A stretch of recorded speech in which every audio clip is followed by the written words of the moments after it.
Thank you for viewing my tutorial on electronic signatures, both secured and unsecured with electronic notary. Let's begin. So I apologize in advance. This is going to be in PDF format because it's what I am most comfortable with. So electronic signatures, electronic notarizations, there are both secured and unsecured signatures. I did spend a good amount of time on the phone with Natasha Stromley from Remote Notaries. She's the one who provided the notarization for these documents. And I did confirm with her a lot of information, very important, especially for lenders who are looking to allow electronic notarizations on mortgages for federal recordation with the Coast Guard. This is specifically for federally documented boats. Nothing to do with state titles. Each state is different. I don't know about each state. That would be something you would have to verify independently. So this is for U.S. Coast Guard purposes only. And I did confirm all documents must be uploaded unsigned, period. Do not send a document over with a signature. It will not be accepted. The identification of the signer is confirmed via government-issued ID, passport or driver's license. Those qualify. They have two forms of authentication, either biometric, facial recognition, and barcode on the back of your license, and that is the facial recognition between your license and a picture that you will upload from your tablet or phone. So you must have two-way video or audio communication with your notary. And the other is a knowledge-based authentication, KBA, and those are done via questions such as they're provided by her system, ask you questions about people you know, streets you've lived on, been around for years. And the location of the signer can be verified via the signer's IP address. So it asks you up front, are you in the United States or not? Well, if you say you are, she'll look at your IP address, and if it's anything other than the US, it's going to, it's going to let her know.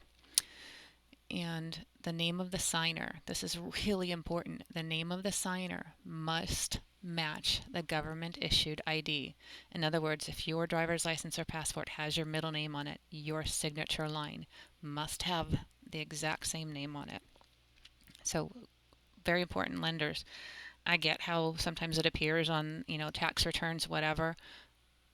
They're going to change the notary acknowledgement to read exactly how the signer's government ID is issued and shows their name, period. And speaking with Natasha, lenders, you can request both biometric and KBA verification of signer's identity. This will come out on the signature certification page, and we'll go over that in a little bit. So really important, if this is something you want to do moving forward and you want to feel more secure with the electronic notary, set up in your preface that you require both biometric and KBA if they're going to do an electronic signature. All signed documents are time-stamped. We'll see that too as well.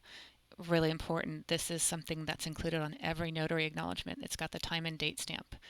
And a signature certificate is always included with this from Remote Notaries, Hampton Roads Notary Public. Not all electronic notaries or remote notaries include a signature certificate. So speaking with her, she's confirmed that it's always included, so always look for that. And lastly, once everything is notarized, she'll send a secure link and a password in two separate emails so that you can upload the documents. And you can save them to a file on your computer, whatever, save them. But it does take a little bit of time. This is not, a 5-second, start to finish. It takes time. It took a good half hour to get all of the documents I wanted notarized done.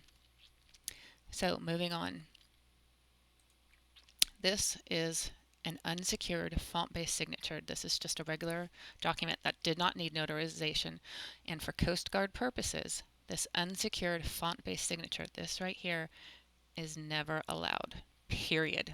Just forget it. Forget about it. It's not going to happen. This is by itself not allowed. This is a secured signature via programs such as DocuSign. I use DocuSign. I love DocuSign. So you'll see right here, very little itty bitty, and I can blow that up a little bit. Oops.